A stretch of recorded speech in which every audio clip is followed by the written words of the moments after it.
Welcome everybody, Red Arrow 23 here. Today we've got another addition to the Boom Beach Playbook. Today we're going to be looking at Strategize and we're going to be doing the front left shield. This is just going to be one tactic on how to do it. You can see what troops Milk has loaded there. So let's jump in and just have a quick look at the hip before we dissect it. So we'll chuck it into 2 times, we might actually chuck it into 4 times.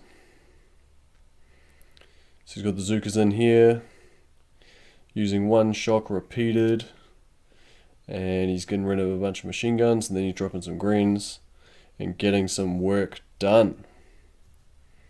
So nice work there, Milk.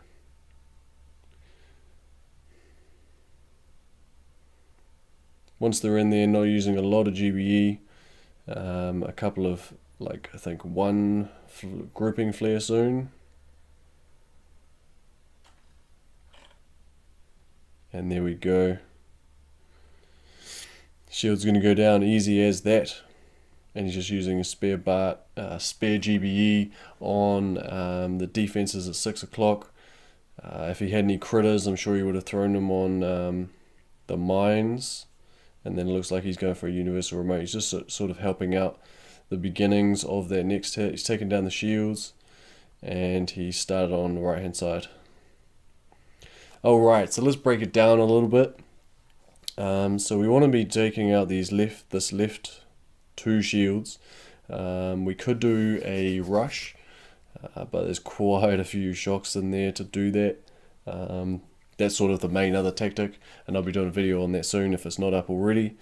So the way he's going to do it, he's marking the machine gun and laser. He obviously wants the machine gun in the front to go down. Because that's going to be in range of the perfect angle for our grenadiers, and that's why we're taking these out. Started his Bart early on the 6 o'clock defenses. Maybe he was bored waiting for the smoke to run out, so his machine gun should be out of range. I actually don't like the fact that he used a flare. He might get a little bit closer, but I think a really high 2 flags would work really well, but he flagged low and flared high. I'd like to see high flags. I think they would still work. The Zookas will be in range of all those defenses. But he's using two shocks. Don't want to use too much GBE supporting these Zookas. And we want to have as many grenadiers as we can have. But there we go. So now he's just going to flag them all really low on the left hand side. Usually we flag all of our grenadiers nice and spread apart, but because we're wanting to focus on this area, and we're starting really low, once they start moving up they'll start to spread out anyway. You will notice that they do have a little bit of overlap there, and there's grenadier stepped into range, but that's okay. So remember that grenadiers can outrange cannons, machine guns and flamethrowers. Sometimes you'll have some ranged defenses in here, so definitely keep an eye out for that. Milk's doing a really good job of basically just letting his Zookas letting his grenadiers do the work. They're a bit drunk, but that's okay, they'll get there eventually, and they're just peeling off all these defenses, and then you can start to rail it in. Definitely watch out for those mines. They will start to take down the health of grenadiers, and then once you've done that, you're not going to have a lot to do with the rest of your GBE. It's not going to be enough to use it constructively to send some more boats anywhere or anything like that, I don't think, usually. But what you can do is use GBE either on defenses around the core or on all of these mines at the core rush spot, depending on what you want to do. Milk's sort of showing off with Sparky over here. Depends, those right shields might already be down. If they're not down, then you can definitely help out on the right side, maybe clear these mines also. But the left shields need to go down, that's your main concern. We look at another example of Milk doing the same hit slightly differently, and I believe it was on yesterday's op, which was actually Forlorn Hope. So let's check it out. He's got the same troops set up by the look of it. So let's have a look. Sort of quite similar, except we've got these these three mortars that are going to be in range, and that's really going to ruin our Grens just pure outranging. So he's used one art again, flag low, flare high. I prefer just a flag high. I think it would work perfectly. You obviously don't want Zookas to focus on these cannons, so he's flared onto the left machine gun. The other two are tagged.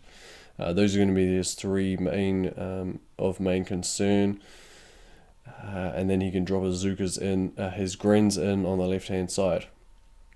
You'll see that he uses a flare this time, just to get those Zookas in, which is great. And as soon as he thinks he's going to be in range, he's shocking that mortar. As soon as those grenadiers sort of come off the beach, he's using battle orders, which are definitely going to help him clear more a lot quicker. And because he's got those shocks going, he's going to be able to use those Zookas quite a lot, which is great. Brick has unfortunately gone down. That's all good, not too worried. Letting the Grens just do their thing, not trying to flare onto any defenses. We don't want to walk in range of this machine gun because all the Grens are trying to get onto the left machine gun or anything. And then he's flared in nice and tight because he's going to have to continue to shock that mortar anyway. So he may as well be in a really good position. So that's great. We're not getting in range of any of the other defenses by flaring onto the mortar or anything like that. One more shock should do it. Oh, and that's fine. It got off one shot only. And then the Grens are just going to work, staying out of range of everything. We've got one Zooka left, not a big deal. We don't need our Zookas to survive this stage of the attack. Their main concern was getting rid of the machine guns in range. And there you go, he's cleared the mines for the next attacker. And here we go. Any flares, you sort of want them anywhere from 6 to 4 o'clock of the shields. And you can see he's flared onto the shield. The reason he's doing that is he just wants to get those shields down as soon as possible. Now he's running out of time a little bit more than the previous hits. This is a higher health base this time around, 292. And he's actually having to use BART on the shields. I don't suggest doing that until the shields are down, because if they do go down purely by Grens, then all of your BART was wasted. So, that's okay. It's flaring on just to make sure that they go down. And that's the hit pretty much complete. It's just going to let them continue to keep farming. Just take out any defenses you can. Remember that your defenses, not only taking down defenses, are going to take health off the core, and it's going to help if, say, someone wants to go up for this left shield right up top left, they might be able to just go left underneath this machine gun and then flare up. It might save them a smoke if they were, instead of going straight. So let's have a look one more time at that one, and then I think we'll call it a day. It's pretty self-explanatory. We want to be using our grenadiers to outrange machine guns, cannons, and flamethrowers. We're going to be shocking anything past that, and hopefully using brick or Zookas in front to make sure we get that, to get those defenses that we need to shock down quickly, so we don't have to shock all day. So here we go. We've got Zookas, 2 boats of Zookas, and it should be 1 shock twice. And then we can flare down. You can let them take out those other machine guns or let them die. It's not a big deal. And then you want to be shocking any ranged defenses. If you have too many ranged defenses, this isn't going to work. But with the power that was coming out of these Grens and the extra added Zookas with brick, it helped a lot just to keep... it worked really well.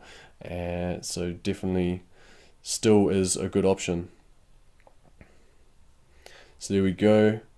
Now they're just going to outrange everything. Remember to think about your next players. So Milk's already clearing mines for the next attacker. Depends on what you guys want to do. We usually do a call rush from 4 or 5 o'clock after the right shields have gone down. You see that this time the right shields have gone down first. So Milk's just doing this left shield, and then someone will go for the top one and maybe help clear a shock or do something, and then we'll call rush. And you just want to make sure that those shields go down. So great hit from Milk. That will be the standard for the front left shields, other than the left shield rush. for the front ones anyway. So yeah, give us a comment down below if you do it any differently. Always open to ideas. Sometimes that front left on Strat can be really tight. Just can be really busy in there with a whole bunch of different differently ranged defenses. So be sure to comment if you take it down any differently. And those sorts of things. Give us a thumbs up if you liked the video, thumbs down if you didn't, and subscribe for more Boom Beach.